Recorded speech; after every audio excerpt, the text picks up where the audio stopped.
পঞ্চায়েত ভোটের আগে জেলায় জেলায় শাসক দলের বিরুদ্ধে সন্ত্রাসের অভিযোগ। দক্ষিণ ২৪ পরগনা ও কোচবিহারে জেলা শাসককে স্মারকলিপি বামেদের। পঞ্চায়েত ভোটে ক্ষমতা দখল করতে তৃণমূলের বিরুদ্ধে মানুষকে ভয় দেখানোর অভিযোগ বামেদের। বৃহস্পতিবার এই অভিযোগ নিয়ে আলিপুরে দক্ষিণ ২৪ পরগনার জেলা শাসকের কাছে স্মারকলিপি দেয় বাম প্রতিনিধি দল।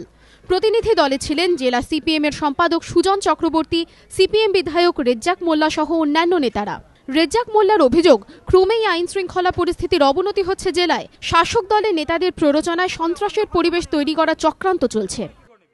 পঞ্চায়েত ভোটটা হচ্ছে লোকাল সেলফ গভর্নমেন্ট এবং এই ভোটটা সুষ্ঠুভাবে করার দায়িত্ব মূলত প্রধানত রাজ্য সরকারের। তারা যদি না করতে পারেন তো ফল তাদের, তো জোর জুলুমের ফল পরবর্তীকালে খারাপ হয়।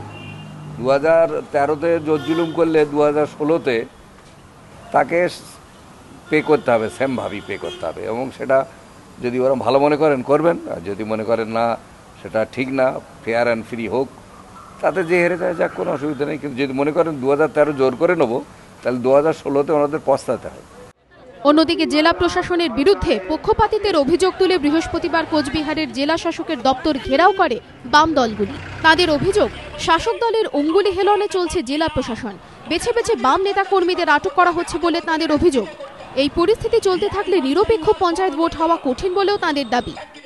সারা জেলাতে যে রকম একটা অরাজক অবস্থা সৃষ্টি করা হয়েছে, আইন শৃঙ্খলার অবনতি হয়েছে, জেলা শাসক হিসেবে ডিএম এর এটা দেখা উচিত।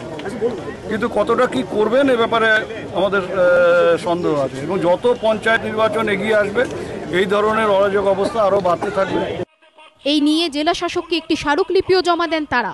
পার্থপ্রতিম ঘোষ ও দেবাশিস মুখোপাধ্যায়ের রিপোর্ট, এবিপি আনন্দ।